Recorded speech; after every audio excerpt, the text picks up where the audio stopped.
आपल्या घरामध्ये प्रचंड वाद वाढलेले आहेत, प्रचंड भांडणं होत आहेत, सतत चिडचिड होतीये व आपल्याला होत असलेला त्रास बघून आपले शत्रू असुरी आनंद घेत आहेत असं जर तुम्हाला वाटत असेल तर अशा वेळी घरातील मंगळाशी संबंधित ऊर्जा ही पूर्णतः कमी झालेली असू शकते। आता मंगळाला सुधारण्याकरता बऱ्याच वेळेला जे पर्याय वगैरे असतात हे खूपच खर्चिक सांगितलेले आहेत। त्या खर्चिक पर्यायासाठी सुद्धा आपल्याकडे एक छोटा साधा पर्याय मी तुम्हाला सांगतो की जो जर तुम्ही कंटिन्युअसली करत राहिलात तर तुम्हाला खर्चिक पर्याय करायची सुद्धा गरज नाही।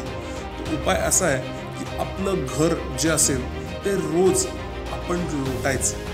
आठवड्यातले 7ही दिवस न चुकता आपण ते आपलं घर सकाळ संध्याकाळ लोटायचं। संध्याकाळची वेळ शक्य नसेल तर सकाळी लोटा, सकाळची वेळ शक्य नसेल तर संध्याकाळी लोटा, पण आपलं घर आपण स्वतः झाडूने स्वच्छ करायचं। असं सर्वसाधारणपणे 5 महिने जर तुम्ही केलं तर तुमचा मंगळ प्रचंड स्ट्रॉंग होऊ शकतो। प्रचंड स्ट्रॉंग होण्याच्या बरोबरच तुमच्यामधली मानसिक ताकद जी असेल, तुमची सहनशक्ती असेल ती खूप नेक्स्ट लेवलला जाते। नमस्कार, मी तेजस प्रिया प्रसाद जोशी रिप्रेझेंट करतो श्री विद्या वास्तूला। अशा छोट्या मोठ्या व्हिडिओज करता मला लाईक करा, फॉलो करा, कमेंट करा। हा व्हिडिओ इतरांसोबत नक्कीच शेअर करा। धन्यवाद।